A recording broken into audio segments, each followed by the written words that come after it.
Hello दोस्तों, communication हमारी ज़िंदगी का अहम हिस्सा है जिसके ज़रिए हम अपने ख्यालात दूसरों तक पहुंचाते हैं। और जिस शख्स की कम्युनिकेशन स्किल अच्छी होती है वो अपने ख्यालात अच्छी तरह से दूसरों को समझा पाते हैं और दूसरे भी उनसे बात करने में खुशी महसूस करते हैं। इसलिए मैं आपको 7 तरीके बताऊंगा जो कि आपको काफ़ी हेल्पफुल साबित होंगे। Number 1, smile magically. हर कम्युनिकेशन गुरु और इन्फ्लुएंसर आपको जो पहली टिप बताएगा अपनी कम्युनिकेशन को अच्छी करने के लिए तो वो होगी स्माइल। और क्यों ना बताए, आखिर इससे आपका इंप्रेशन जो दूसरों पर अच्छी तरह से बन जाता है। रिसर्चर्स ने मालूम किया है कि हज़ारों तरह के स्माइल्स होते हैं। किसी पर एक तरह का स्माइल सूट करता है और किसी पर दूसरी तरह का। आप एक फ़नी सा एक्सपेरिमेंट करें, आईने में मुख्तलिफ किस्म के स्माइल्स ट्राई कीजिए और जो स्माइल आप पर सूट करे उसे यूज़ करें। Number 2, hello old friend.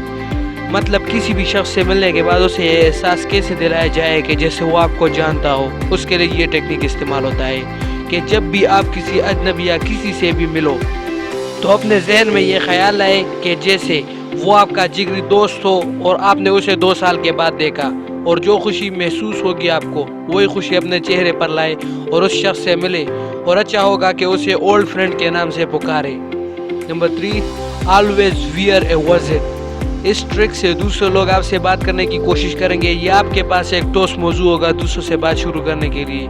यह ट्रिक कहता है कि अपने पास कोई ना कोई यूनिक चीज़ रखो, जैसे कि एक यूनिक पेन, एक दिलचस्प पटुआ, खूबसूरत सी टोपी वगैरह वगैरह, जिससे आप अपने कन्वर्सेशन को शुरू कर सकते हो। अगर किसी और के पास कोई यूनिक चीज़ देखो तो आपके पास एक ठोस मौजू हासिल हो जाएगा बात शुरू करने के हवाले से। Number 4, where are and what do. Hello hi के बाद जो सवाल सबसे ज़्यादा पूछा जाता है वो है where are you and what do you do. तो जब कोई वेयर आर यू पूछे तो मोस्ट अपनी जगह का नाम मत बताना, बल्कि उस जगह के साथ जुड़े कुछ मशहूर चीज़ें भी बताना, क्योंकि इससे कम्युनिकेशन काफ़ी बढ़ सकती है। मसलन कोई आपसे पूछे तुम कहाँ के हो, तुम रहे पंजाब में हो, तो सिर्फ ये मत बताना कि मैं पंजाब का हूँ, बल्कि साथ साथ ये भी बताना कि वहाँ की फसलें बहुत अच्छी होती है, वहाँ की ज़िंदगी कुदरती होती है, हर तरफ गाँव और कुदरती माहौल होता है वगैरह वगैरह वगैरह। क्योंकि ऐसा करने से सवाल पैदा होंगे और कन्वर्सेशन आगे बढ़ेगी। उसी तरह कोई पूछे कि व्हाट डू यू डू तो अपने काम के साथ साथ कुछ इनफ मालूमात भी दीजिए। और सबसे अहम बात, किसी से भी ये मत कहिए कि तुम क्या करते हो, व्हाट डू यू डू, बल्कि ये कहो कि तुम अपना ज़्यादा वक्त कहाँ स्पेंड करते हो। ये ज़रा अच्छा होगा, इससे आपको उस शख्स का जॉब भी पता चल जाएगा और उसके हॉबीज़ भी। Number 5, the latest news.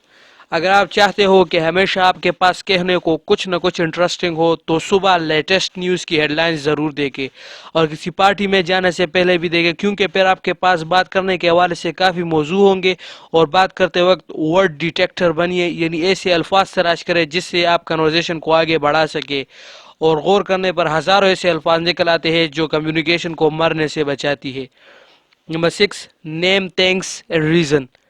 कभी भी सिर्फ थैंक यू मत कहिए, बल्कि उसका जो रीज़न हो वो भी कहिए। और अच्छा होगा कि उस शख्स का नाम भी साथ ले ले। मसलन Asad thank you for coming, साथ thank you for waiting, Ahmad thank you for advising वगैरह वगैरह वगैरह। Number 7, listening is the key. अगर आप चाहते हैं कि दूसरा आपसे बात करने में दिलचस्पी महसूस करे और आपसे बात करने में खुश हो तो बिकम ए सुपर लिसनर। बात को बिल्कुल मुकम्मल खामोशी और गौर से सुनना, बिल्कुल गौर से सुनना, फिर सवाल करना और फिर वर्ड डिटेक्ट करना एक शख्स को खुश करता है, उसे अहमियत का एहसास दिलाता है जो कि आपका गोल होता है। इसलिए लिसनिंग इज़ द की। इसके अलावा दोस्तों, अच्छी बॉडी लैंग्वेज, अच्छी आई कांटेक्ट भी आपकी कम्युनिकेशन को बेहतर बना सकती है। सो दोस्तों, वीडियो अच्छी लगे तो लाइक, कमेंट और शेयर कीजिएगा और चैनल को सब्सक्राइब कीजिएगा। खुदा हाफिज़।